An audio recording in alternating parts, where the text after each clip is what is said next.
नमस्कार दोस्तों, मैं अभिनंदन आप सभी का आपके अपने परिवार रेलवे टेक्स्ट बुक में बहुत बहुत अभिनंदन करता हूं, बहुत बहुत स्वागत करता हूं। आज हम आपके पास लेकर आ गए हैं एनटीपीसी का संपूर्ण विश्लेषण, जिसमें हम आपको बताएंगे कि आपके सामने एनटीपीसी के जो एग्जाम्स हैं, इसमें आपके पास जो हमारे तीनों विषय हैं, जैसे जीके जीएस है, मैथमेटिक्स है और रीजनिंग है, इसमें पिछले साल के हिसाब से किस टॉपिक से कितने कितने सवाल पूछे गए और इसका क्या हमारे पास लेवल देखने को मिला, इस पर हम यहां पर बात करने वाले हैं। तो देखिए, इससे इस सेशन की शुरुआत करने से पहले मैं आपको यह भी बता दूं कि बहुत सारे बच्चों का एक कॉमन सवाल देखने को मिल रहा है कि सर एनटीपीसी का एग्जाम कब होगा, कब हम मान सकते हैं कि एनटीपीसी के पेपर मतलब कंडक्ट होना स्टार्ट हो जाएंगे। तो देखिए, मैं एक चीज आपको समझाता हूं। अगर आप इस बार का देखें, जो सेक्शन कंट्रोलर के एग्जाम को अगर आप देखें, तो सेक्शन कंट्रोलर के फॉर्म अक्टूबर तक भरे गए और अक्टूबर तक फॉर्म भरने के बाद आपके पास 11 और 12 फरवरी को सेक्शन कंट्रोलर का पेपर है। तो इससे हमें यह चीज समझ आती है कि भाई देखो, अक्टूबर तक अगर फॉर्म भरेंगे तो नवंबर, दिसंबर, जनवरी, फरवरी में एग्जाम करवा रहा है, यानी कि 3 से 4 महीने में फॉर्म भरने के बाद एग्जाम कंडक्ट करवा रहा है। तो क्या एनटीपीसी का भी इतना जल्दी एग्जाम हो जाएगा? तो इसके ऊपर मैं आपको यह कहूंगा कि सेक्शन कंट्रोलर के जो फॉर्म भरे गए वो एनटीपीसी के कंपैरिजन में काफी कम थे, तो इसलिए इतना जल्दी तो हम नहीं कह सकते। पर मैं ये जरूर मान रहा हूं कि आपका पेपर मिड ऑफ अप्रैल में हो सकता है, यानी कि आपके पास लमसम 3 से 4 महीने का समय ही है। मैं आपको एक चीज जरूर कहूंगा कि अगर आपने एनटीपीसी की तैयारी को शुरू नहीं किया है तो अभी भी समय है। अगर आप इसके 2 महीने बाद तैयारी करने की सोचेंगे या फिर आप ये सोचेंगे कि मैं अब तैयारी शुरू कर देता हूं, तो बहुत लेट हो जाएगा।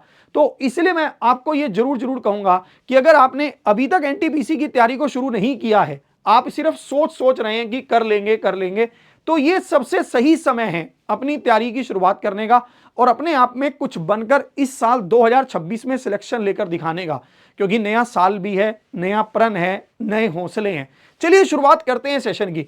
एनटीपीसी के इसमें मैं आपको यहां पर बताने वाला हूं कि हमारे पास किस किस तरह के सवाल पूछे गए हैं। सबसे पहले मैं आपको थोड़ा सा ओवरव्यू दे देता हूं। एनटीपीसी में हमारे पास ग्रेजुएट और 12th पास दो तरह की वैकेंसीज देखने को मिली हैं, जिसमें ग्रेजुएट की 5810 और 12th पास की 3058, कुल मिलाकर 8868 पद हमारे पास यहां पर आए हैं। अगर हम यहां पर बात करते हैं तो इसके एग्जाम पैटर्न को पहले समझते हैं। एग्जाम पैटर्न में हमें समझ आ रहा है कि इसमें सीबीटी 1 और सीबीटी 2 दो पेपर करवाए जाते हैं। सीबीटी का मतलब है कंप्यूटर बेस्ड टेस्ट। अगर आप यहां पर देखेंगे, सीबीटी 1 में मैथमेटिक्स, रीजनिंग और जीके जीएस यहां पर आपसे पूछेगा, जिसमें मैथमेटिक्स के 30 क्वेश्चन, हर एक क्वेश्चन 1 नंबर का, तो 30 नंबर के ही हो जाएंगे। और रीजनिंग में भी 30 क्वेश्चन 30 नंबर और जीके जीएस में 40 क्वेश्चन 40 नंबर। कुल मिलाकर आपको 100 क्वेश्चन पेपर 1 में देखने को मिलेंगे और 90 मिनट का आपको यहां पर टाइम मिलेगा। जो भी बच्चे सीबीटी 1 को क्लियर करेंगे उनको सीबीटी 2 के लिए बुलाया जाएगा और सीबीटी 2 में भी आपको मैथमेटिक्स, रीजनिंग और जीके जीएसई देखने को मिलेंगे, जिसमें आपको 35 35 50 यानी कि कुल मिलाकर 120 क्वेश्चन और 90 मिनट का आपको टाइम मिलेगा। तो सीबीटी 1 में और सीबीटी 2 की अगर हम बात करते हैं तो सब्जेक्ट तो तीनों के सेम ही हैं, यानी कि मैथमेटिक्स, रीजनिंग और जीके जीएस। पर यहां पर फिर डिफरेंस कहां पर है? यहां पर जो डिफरेंस है वो नंबर ऑफ क्वेश्चंस में है। सीबीटी 1 में आपको 100 क्वेश्चन पूछता है और सीबीटी 2 में आपको 120 क्वेश्चन पूछता है। सीबीटी 1 में अगर आप देखोगे तो आपके पास 90 मिनट का टाइम है और सीबीटी 2 में भी 90 मिनट का ही टाइम है। अगर हम एग्जाम के लेवल की बात करते हैं कि सीबीटी 1 और सीबीटी 2 में एग्जाम के लेवल का कितना डिफरेंस है, तो मैं आपको यह बता दूं कि सीबीटी 1 और सीबीटी 2 के एग्जाम के लेवल में कोई ज्यादा बहुत बड़ा डिफरेंस नहीं है। हम कहेंगे बहुत जमीन आसमान का फर्क है, ऐसा कुछ नहीं है। सिंपल आप ऐसा समझ सकते हैं कि सीबीटी 1 और सीबीटी 2 में 19-21 का फर्क है। ठीक है, ज्यादा फर्क आप नहीं, ऐसा नहीं कह सकते, क्योंकि यहां पर टाइम कम होने से प्रेशर अपने आप बढ़ जाता है, क्योंकि समय तो यहां भी 90 मिनट है और यहां भी 90 मिनट है और यहां पर 1/3 की नेगेटिव मार्किंग भी है, वो दोनों में ही है। ठीक है, अब हम अपने मेन मुद्दे पर आते हैं। यहां पर मैं आपको सबसे पहले मैथमेटिक्स के एनालिसिस से स्टार्ट करता हूं। मैथ्स में आपके पास नंबर सिस्टम यानी कि संख्या पद्धति से 2 से 3 सवाल देखने को मिले। ठीक है, इसके बाद एलसीएम एंड एचसीएफ यानी कि लसा और मासा से 2 सवाल। इसके बाद रेशो एंड प्रोपोर्शन यानी कि अनुपात समानुपात से 1 सवाल।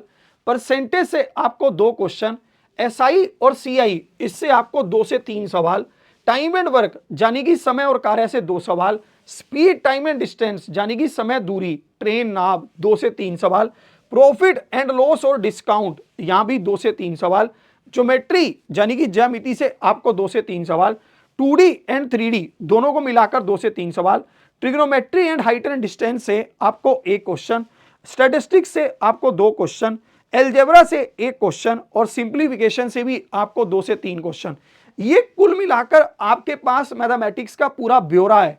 यही आपके पूरे सिस्टम को, इसी प्रोसेस को, इसी तरीके को फॉलो करके आपका एग्जाम बनाया गया था। ठीक है, इसके बाद अगर हम यहां पर आगे बात करते हैं तो जीके जीएस में अगर आप देखेंगे हिस्ट्री यानी कि इतिहास से 7 से 8 क्वेश्चन, जो अपना ज्योग्राफी भूगोल से 6 क्वेश्चन, पॉलिटी से 4, साइंस से 10, इकोनॉमिक्स से 1 से 2, करंट अफेयर से 4 से 6, स्टैटिक जीके से 7 से 10 और कंप्यूटर से 1 से 2, है ना। ये पूरा आपको दिखाने के पीछे यानी कि ये कि किस टॉपिक से कितने सवाल पूछे गए हैं, इस ये पूरा एनालिसिस आपको दिखाने के पीछे का एक रीजन ये भी है ताकि अगर कोई भी टॉपिक आप छोड़कर जाने की सोच रहे हैं तो आप यहां से ये चेक कर सकते हैं कि पिछले साल यानी कि 2025 में जो भी पेपर कंडक्ट करवाए गए उसमें किस टॉपिक से कितने सवाल पूछे गए, ताकि हम क्या पता हम उसी टॉपिक को छोड़कर जाने की बात कर रहे हो जिस टॉपिक से सबसे ज्यादा क्वेश्चन पूछे जा रहे हो।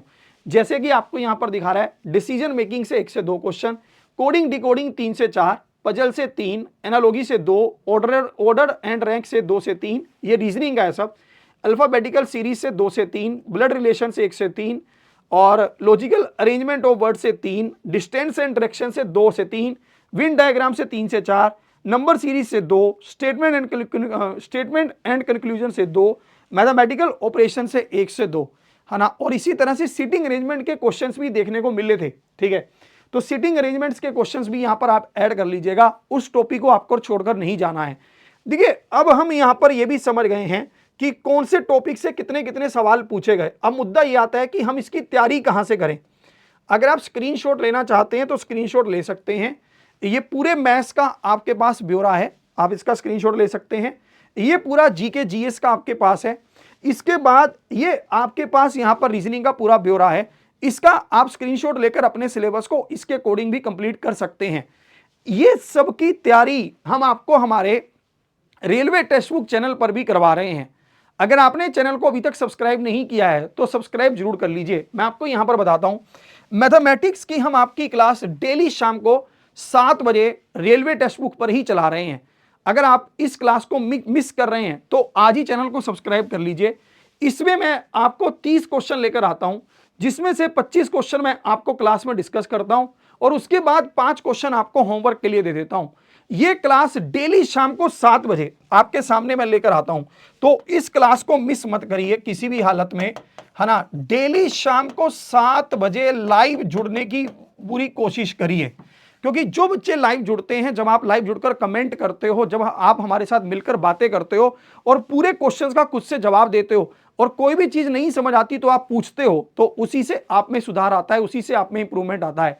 ये सिर्फ मैथ्स की क्लास की बात ही नहीं है, इसके साथ साथ हमारी सभी क्लासेस यहां पर चल रही हैं। अगर आप देखोगे रीजनिंग की क्लास शाम को 5 बजे, जीके जीएस की क्लास शाम को 6 बजे और उसके बाद मैथमेटिक्स की क्लास शाम को 7 बजे, यानी कि तीनों क्लास आपके सामने अपने टाइम से चल रही हैं।